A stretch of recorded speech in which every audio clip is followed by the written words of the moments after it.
Gunung berapi bawah laut Hunga Tonga Hunga Ha'apai meletus pada Jumat 14 Januari 2022 malam waktu setempat.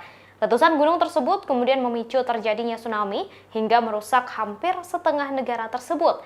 Pasca letusan dan tsunami yang terjadi, negara itu kini tampak seperti permukaan bulan karena tertutup abu vulkanik. Hal itu disampaikan oleh penduduk setempat. Mereka juga mengeluhkan air bersih di Tonga kini tercemar. Letusan yang terjadi di Tonga tak hanya terjadi sekali. Letusan kedua terjadi pada Sabtu 15 Januari 2022 pukul 17.26 waktu setempat. Dikutip oleh Kompas.com dari The Independent, Senin 17 Januari 2022, dikabarkan Selandia Baru telah mengirim pesawat ke Tonga untuk menilai kerusakan. Hal itu dilakukan setelah citra satelit menangkap letusan gunung yang mengeluarkan gumpalan asap dan abu vulkanik ke udara.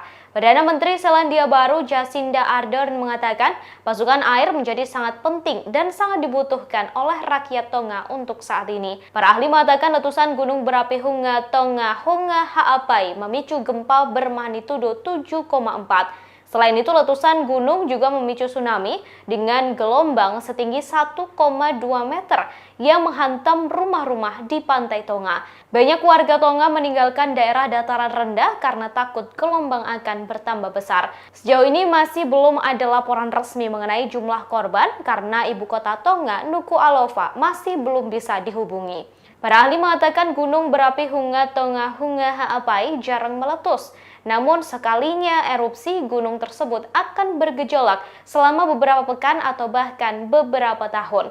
Erupsi Hunga Tonga Hunga Ha'apai juga telah memicu peringatan di sejumlah negara, termasuk Amerika Serikat dan Jepang.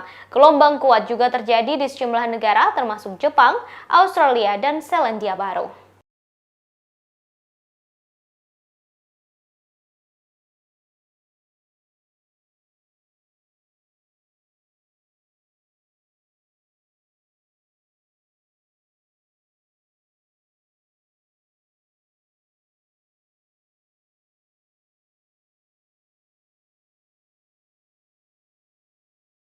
Terima kasih sudah nonton. Jangan lupa like, subscribe, dan share ya.